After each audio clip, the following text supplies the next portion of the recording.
just want to briefly summarize. Over the last 2 months, I've met individually with 7 members of the legislative delegation to discuss not only the legislative priorities that we discussed at the joint legislative meeting, but also those other priorities that we weren't able to talk about at that meeting because there were not enough time, as well as I covered with some of them some of the other issues that some of you have raised with respect to issues in your own districts. We're in the process of scheduling meetings with other members of the state Senate and the representatives there that I haven't met yet with. I also meet regularly with the mayor of the city of Boca Raton and the city council members, and I know Marcia Andrews does the same thing with respect to the Wellington, and I think that the open lines of communication that we keep with the state reps and also the cities is extremely important, as evidenced by the fact that Wellington, I believe this year, gave over $300,000 for benefiting the schools, the public schools in the city of Wellington, and the city council in Boca Raton gave us a donation of millions of dollars worth of land for the siting of a brand new elementary school. So the communication that we have in forming the partnerships with our other elected officials in the other government entities certainly pays off, and I know that a lot of you already do that, but if you have the opportunity to strengthen your ties with other elected officials, I suggest you do that as often as you can.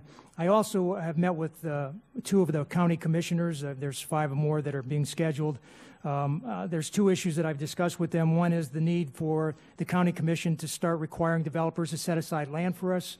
If they're going to continue approving large developments, they need to understand that those large developments generate children, and those children have to have classrooms, and we're running out of space in some areas of the county. So far, 2 of the commissioners, Commissioner Weiss and Mayor Bernard, have indicated that they would certainly consider doing that. Again, I'm scheduling meetings with the other 5 to try and talk to them about that also. And the other thing is I'm asking them to let's get moving on the increase in the impact fees. It's been kind of delayed by the county commissioners for a couple years, and I think it's time that we get that resolved. Currently, I believe the impact fees for the school district are just under $2,000 per home. If you figure 1,000 homes, that's what, if I do my math correctly, that's $2 million. I think an elementary school cost is about $25 million. So certainly, if 1,000 homes generate kids for an elementary school, $2 million is not going to cut it. So they need to raise those impact fees to help us be able to provide classroom space for the children that they're bringing into our county by building these homes.